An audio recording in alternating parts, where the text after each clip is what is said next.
Good afternoon, everybody. I'm Donald Clark. It's good to be back.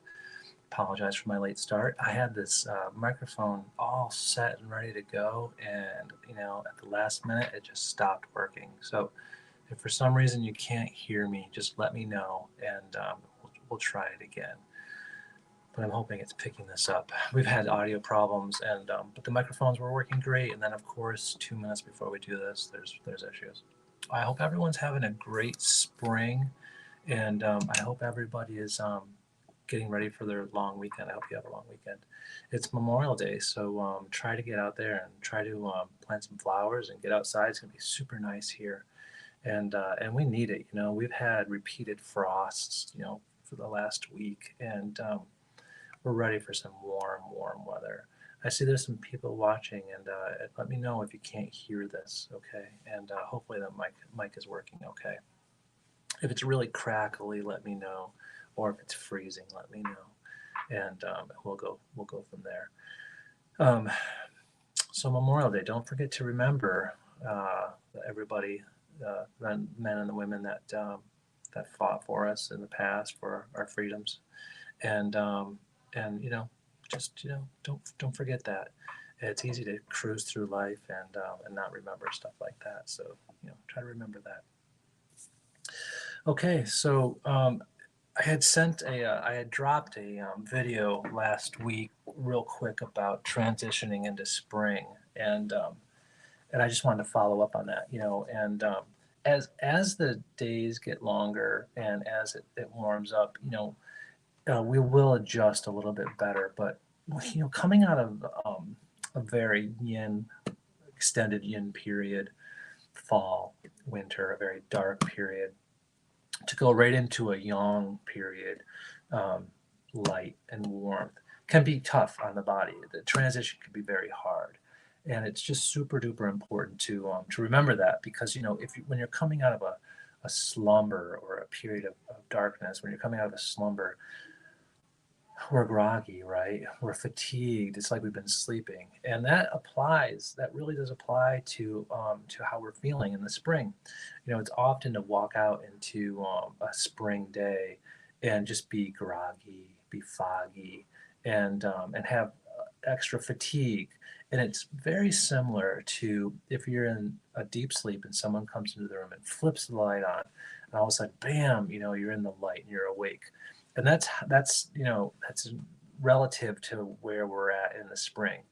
As we get into warmer, more light, we start to wake up, right? And we don't have that grogginess, that fogginess, or the fatigue that we had weeks prior to that. And so I always tell my patients, the best times to have acupuncture are during a season change, because it's really hard on the body.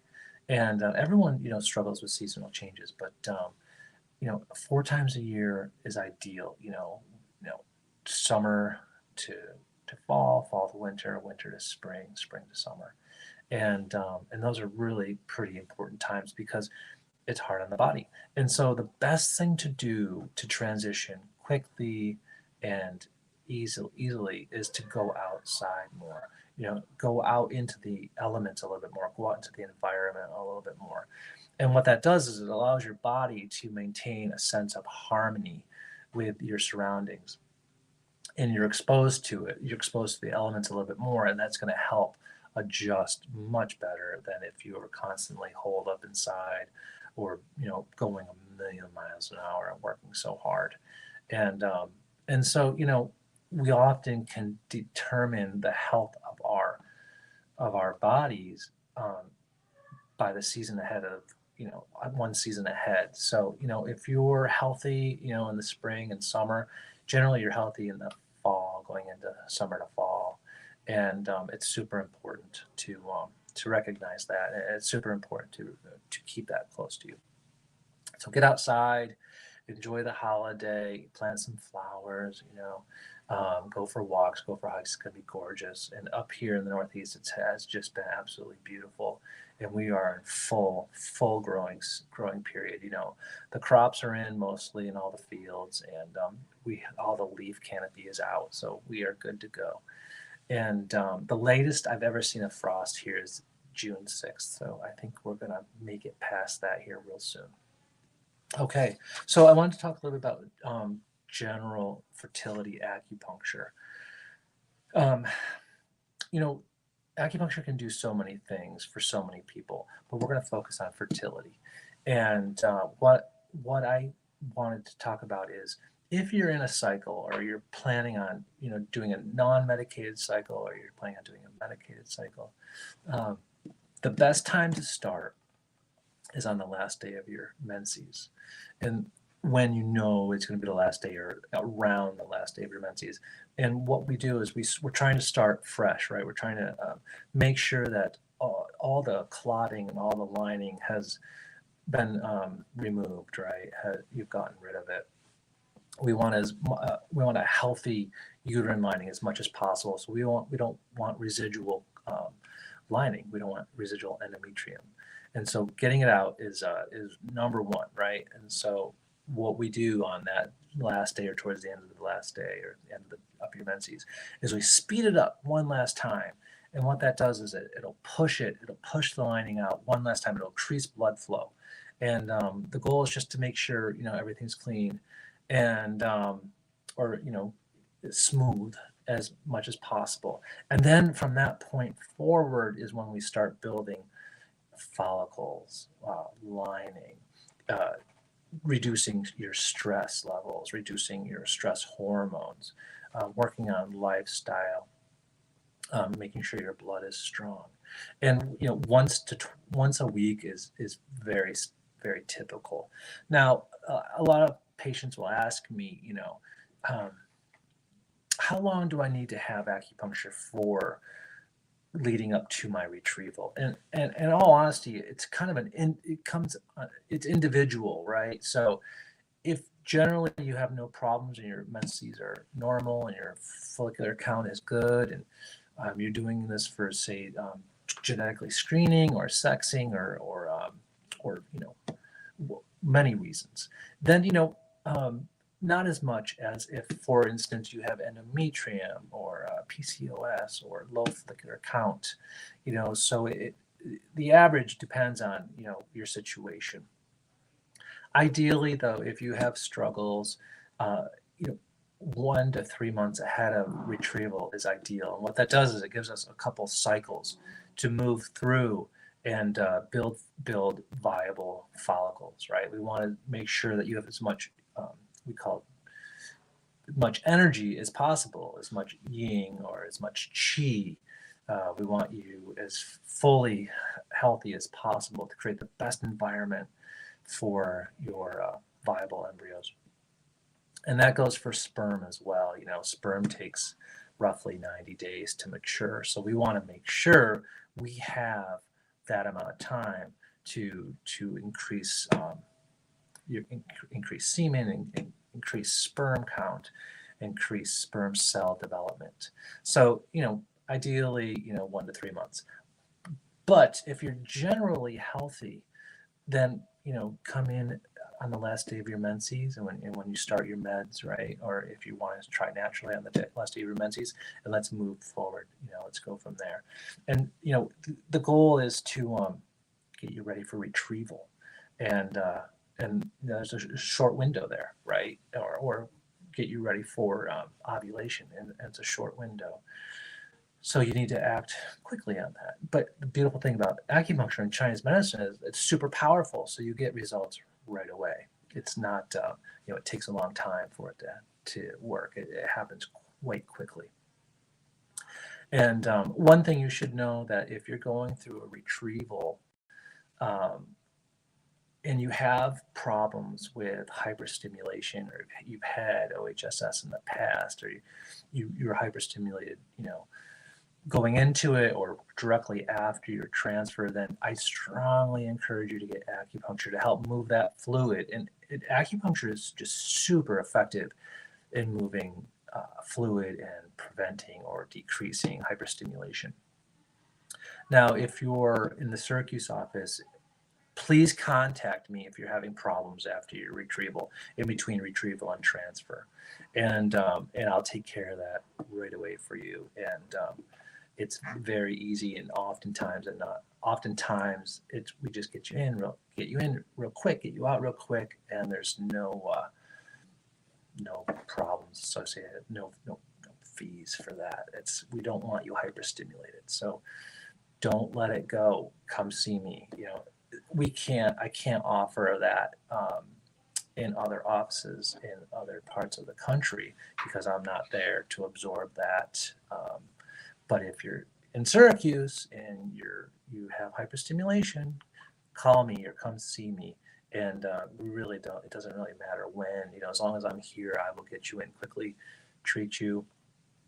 You're good to go. All right. Transfer on the day of transfer.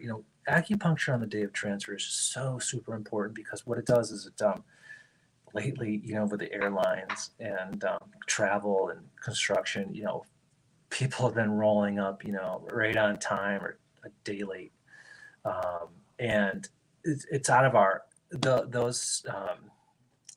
those situations are out of our hands, right? We can't control flights and we can't control construction. And there's a lot that we can't control when it comes to commuting or coming to our appointments. So people have been just jacked up and amped because they're just making it, or they're late, or they're canceled. Their flights are canceled. So acupuncture on the day of embryo transfer is super important for two reasons. One, it slows people's brains down, right? And it calms them back down. And you can come in just amped to the max and have acupuncture, and you're chill. Right? Everything relaxes, everything oxygenates. You're breathing again. You're breathing into your belly, and then the breaths aren't so shallow. And but what it also does is it helps relax the cervix for the pre-acupuncture, and then the post-acupuncture helps prevent cramping. Right? We don't want cramps, and it's just very natural to cramp, and we're trying to prevent that from happening. Yes, sorry. I apologize if you can hear my text dinging. So yes, day of transfer. It prevents cramping, but it relaxes you. And then also, I do recommend that you come back, 1 to 3 to 4 days later to help with the implantation period. So when that little bean starts to root up with you, that's such a good time to be mellow, right? So, because, a lot of times after your transfer, people will just slip right back into the fast lane and it's pedal to the metal and life comes at you, right? But that's not what we want. We want you to slow down a little bit. This is, I've been here almost 16 years, and I can honestly say the women that go hard after their transfers generally don't do as well as the women that slow down a little bit. Lessen their workload, lessen their work hours. And so I encourage everyone to just slow down a little bit. And acupuncture on implantation period will help do that. Harmonizes the uterus, calms the uterus. And then obviously, acupuncture once a week only through 12 weeks, your first trimester. And that's going to keep everyone calm, going to keep you calm, keep the baby calm. Okay. Sorry, cheat sheet. If you have to do another cycle, or if you have an unsuccessful pregnancy or unsuccessful cycle, or a loss for that matter, try to keep your chin up, right? Try not to lose focus on why you're here and why you're doing what you're doing, why you're family planning, right? It's easy to get lost in the moment, but it's so important to see, that you have a lifetime ahead of you. And so try to keep your eyes on the horizon, right? Try not to look down at your feet, right? Because life's just going to keep coming at you, and you got to keep your head up, right? So keep focused. Don't let it get you down. And it's so important. And I've been here long enough to see that, the women that continue and persevere through this have success. They have children. And it's it's very common to have children with IVF, right? You're playing around with fertility, 9 out of 10 times you're already healthy, right? And so you got to be careful. You don't want to have too many children, although there's nothing wrong with lots of hugs, right? But you got to be careful. And at the end of the day, you have to be responsible. So don't lose focus. It works, right? You work, and that's important. I want everybody to know that. I see a question, and I'm going to put my glasses on, so I apologize. How often do I need to go for acupuncture if I'm planning an IVF in 3 months' time? Well, that depends on, it really depends on you, If, like I said earlier, if you're generally healthy and your cycles are normal and on time, then not as much, right? I would say it would be okay to start maybe one cycle ahead, or 6 weeks ahead of the retrieval. And but it depends on you, depends on time, depends on money, depends on location, depends on a lot of things. What I don't like to see is people stressing about getting to their acupuncture appointments, or driving great distances for their acupuncture, right? I mean, there's a lot of incredibly talented acupuncturists in the world, and you don't need to look very hard to find some of those acupuncturists. So, I have to say, please don't drive more than 20 or 30 minutes for an acupuncture appointment, because what it does is it starts to take away, it starts to absorb some of your energy that you could use in other ways. And commuting and fighting traffic and canceling appointments to make other appointments work isn't the best thing to do. So, if you want to drive an hour for an acupuncturist because you have a great connection with that acupuncturist, great. But don't be afraid to look in your community. And I always tell people, for patients that are in a larger community, locate or contact your local IVF center, and there's a very good chance that that IVF center will have an acupuncturist on staff, or a referral acupuncturist, and that acupuncturist will know everything about IVF that you need to know, or that they need to know. So you can feel confident that if they're treating that center's patients, then they'll be able to treat you just fine.